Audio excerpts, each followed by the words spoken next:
Hello there, I'm Gary, welcome to my channel and welcome back if you've been here before.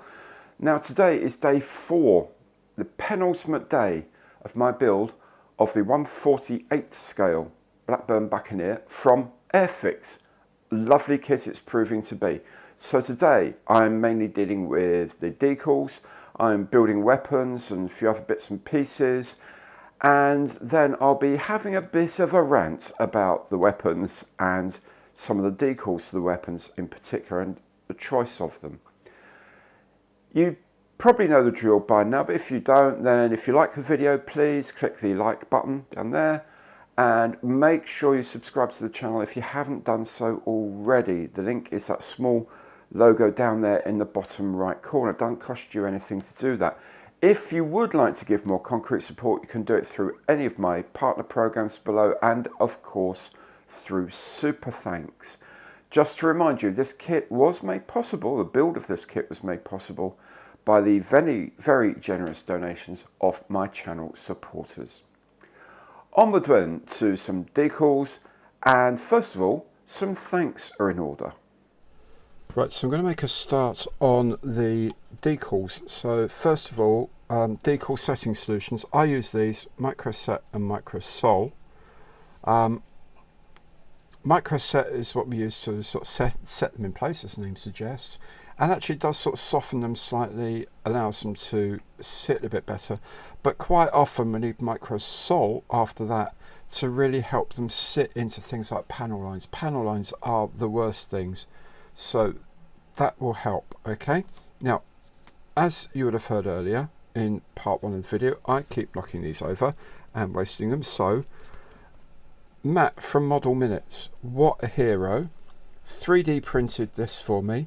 He's got the file. If you've got your own 3D printer, get in touch with Model Minutes. He may even send you the file, but yeah, he's printed a couple of nice holder for me so it won't fall over. Matt, thank you so much. You, sir, are an absolute gentleman. Now, the other person I have to thank is Plastic Alchemist. Check his site out as well. Another very, very fine builder. He introduced me to this concept. I'll go out a bit further. This concept. It's a watercolor brush. Okay, so you fill this up with your color and then you've got a brush, and so you can brush stones off. So if I put some Microset in this, I can just brush it where I need it and it won't spill. Again, what a brilliant idea. Thank you so much for that suggestion. Okay, enough of all of that. Let's get on and do some decals. Well, I'm going to start on the wing decals first, and you'll notice that the underwing serial has these lines. As I mentioned in the box opening, this is because the serial number goes over the wing fold line. So when the wings are folded, they become separate. So what we need to do is just cut along that line with a properly sharp, fresh blade if you can.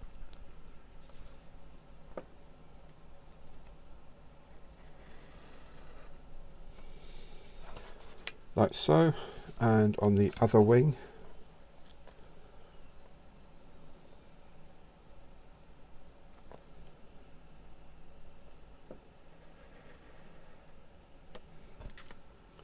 There we go.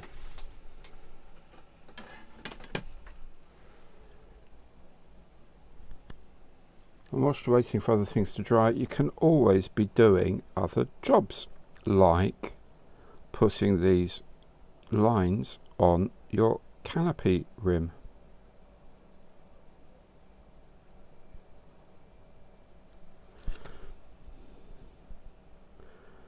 This will take a little bit of time to get straightened out,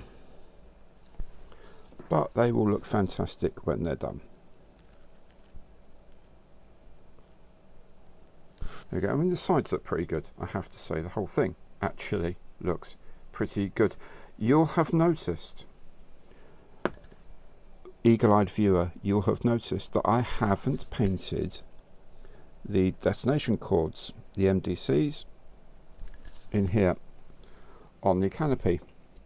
That's because I'm not going to. I'm chickening out of that. I know I should do them, but I don't want to ruin this canopy by my rubbish hands at painting, so I'm not going to do it on this. If I had a spare canopy like with these lines on, I would do it, but I'm not going to phone up Airfix and these lovely spares people and say, oh, I have found a canopy and it's been scratched, or my kit hasn't got this canopy, or I've broken this part, or whatever. I'm going to do that and waste their time and efforts. I'm just going to chicken out and have it as it is. So there. It's my kit. I'll do what I like. There is quite a lot of decal action on this kit, so just work your way around, take your time, try and enjoy it.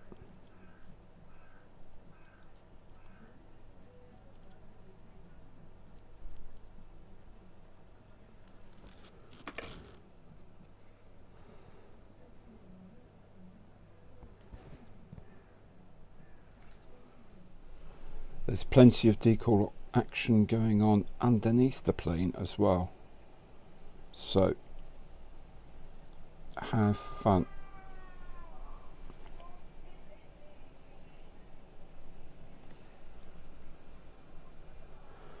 If you heard a scream in the background just then, that was my very noisy, very inconsiderate neighbour cheering because I suspect someone has just scored a goal in some football match or other.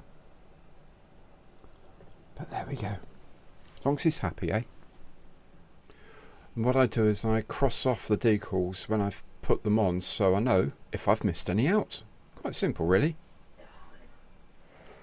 And don't forget the remaining bit of the serial number. Remember, most of it's under the outboard section of the wing, but it was cut at the fold line, so we need to make sure we put that bit on as well. Start getting some of the big fun stencils now, like the ejection seat warning triangles.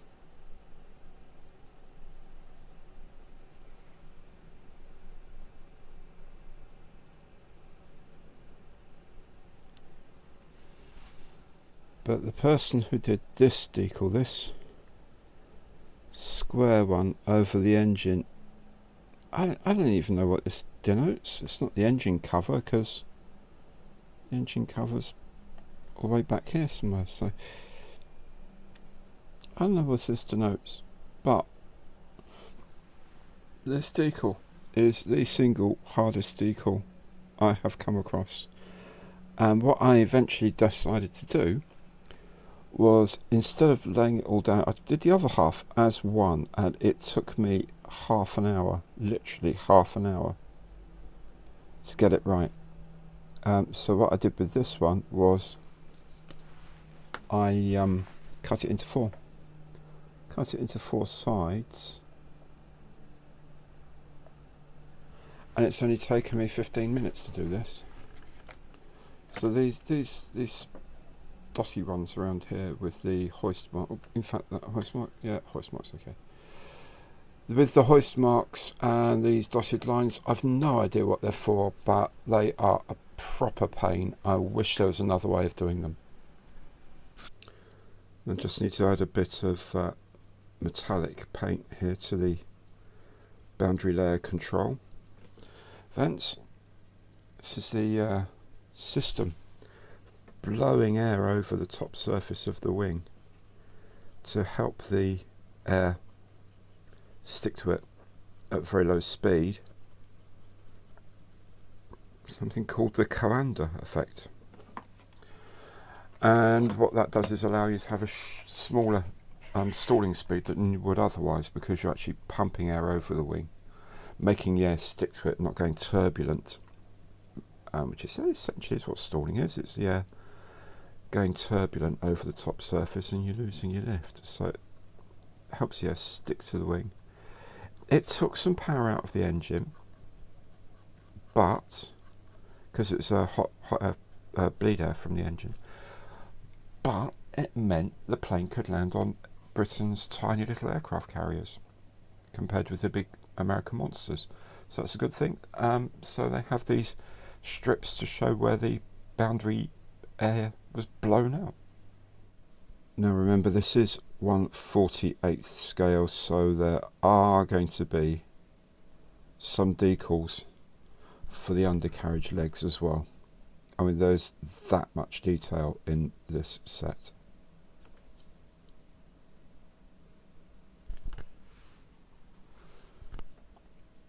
I think these are tie down markers here, these anchor shaped things. Not necessarily very naval, but I think they point to tie down points. Just a quick point about the ident badge on the air brake here. Airfix say this should be quite a lot further over. In fact, they have the peak of this square over here, which means of course that it goes over this gap, so you miss half the number, which seems a bit daft to me. So I've just moved it over to so that the square just touches the gap, just touches this hole up here, and then sits flush on the face there. I can't believe that they would put an ident into a gap like that. You'd only see the 6, so that's where I've put it anyway.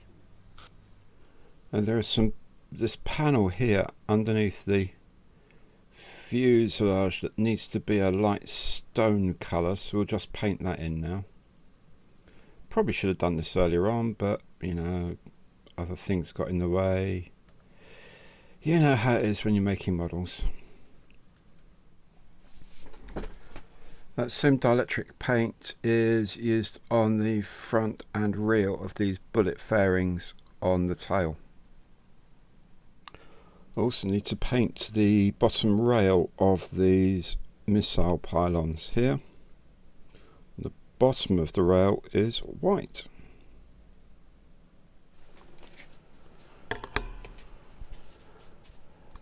The TV guided martels apparently are extra dark sea grey.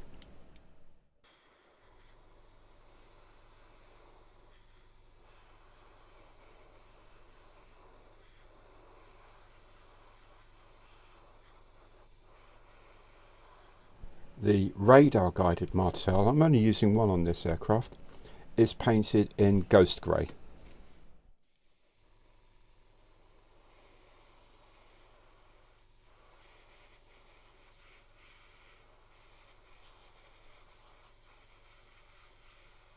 Back to the Martel missiles now, and they too have their own decals.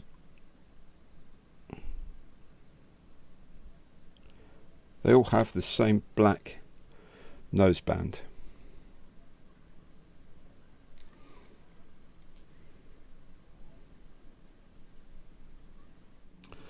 Only problem with these is they don't actually fit where the instructions say they should fit. The instructions say they should tap up against this. Maybe they tap up with a gap there, but not according to the instructions. So it's kind of difficult to know what to do with these. I'm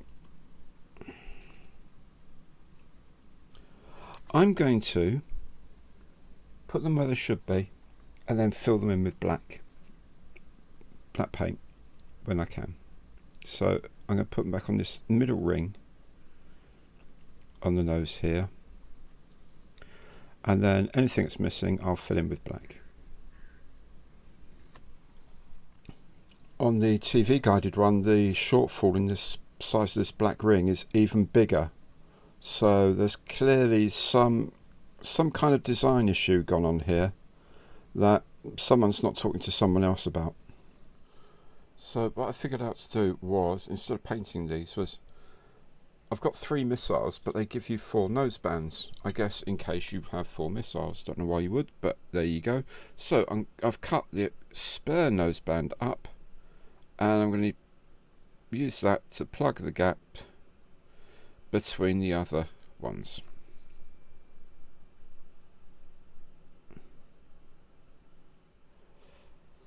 Maybe someone can tell me this, right? This is a cylindrical weapon.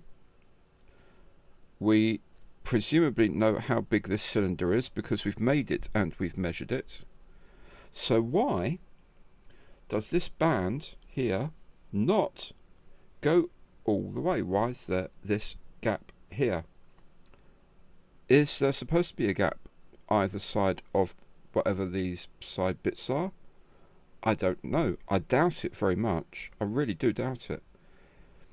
You know, but the noseband didn't fit properly. This didn't fit properly. I just wonder whether Cartograph have been given the wrong size for this weapon, because that doesn't fit properly. It's too small, and that is poor detail. Okay, so the decals are really beginning to do my head in now. Okay, so it says here, right, you need a 94 on top there and a 94 underneath there, right, for the radar guided Martel. I'm happy with that.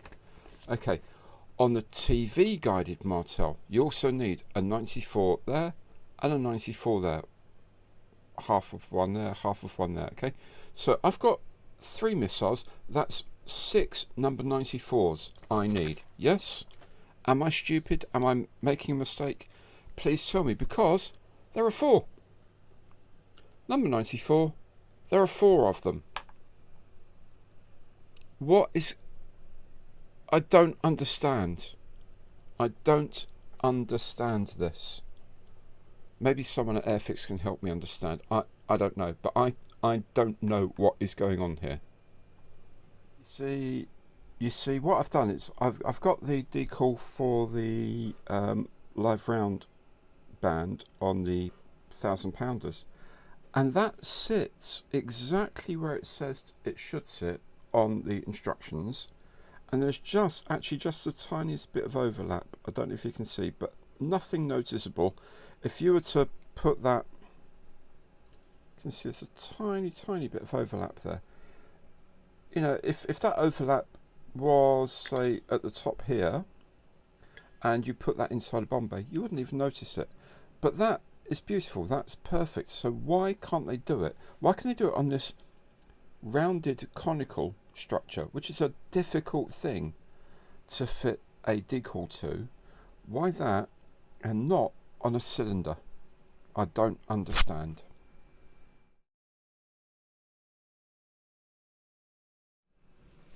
I'm really sorry about this, but I know this sounds like a rant, but you know, they've been so accurate with so much else about this kit.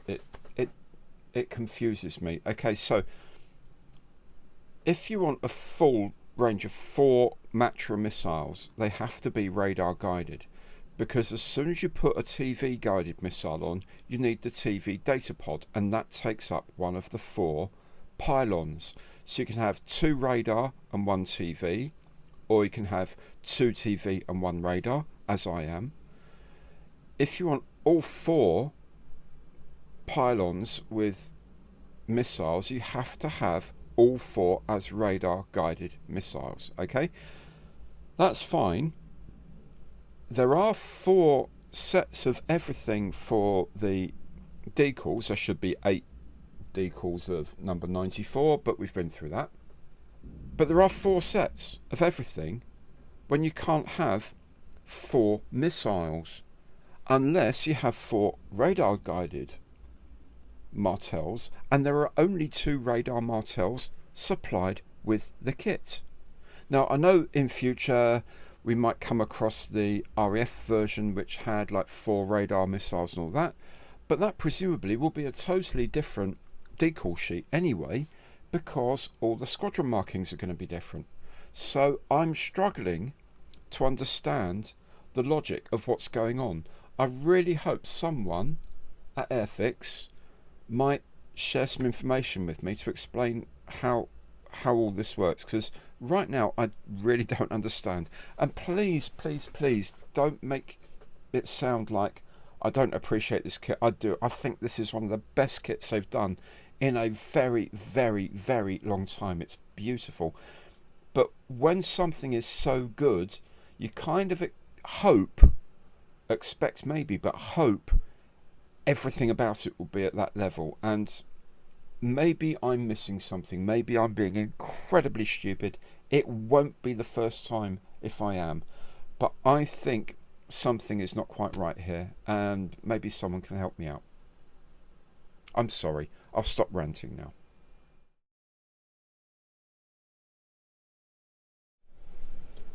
And when we've finished messing around with all this, we can put the end cap, the rocket motor cap, on, and you know what, these fit really, really well.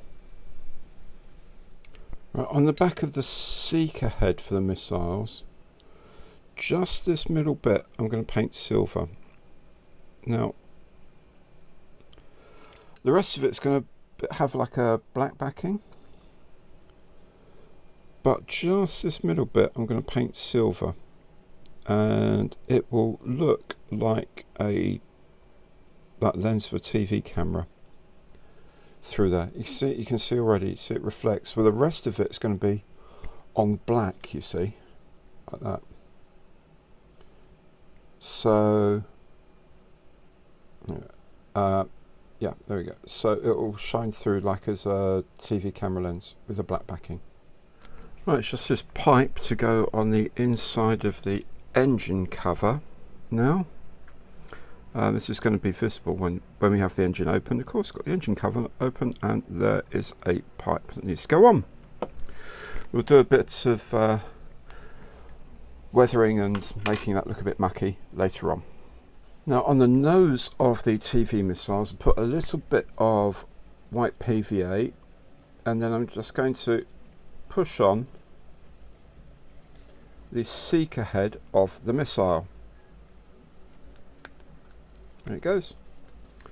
Now, looks a bit mucky. The PVA will go clear,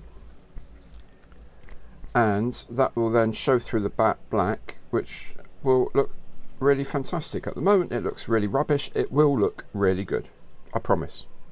Something we need to do now is the hook. This end comes in two pieces, the attachment at the fuselage end. Maybe that's a difficult piece to mould, I don't know if it is or not, but anyway, it's two pieces. They go together, and a bit of ultra thin cement, and that will be that.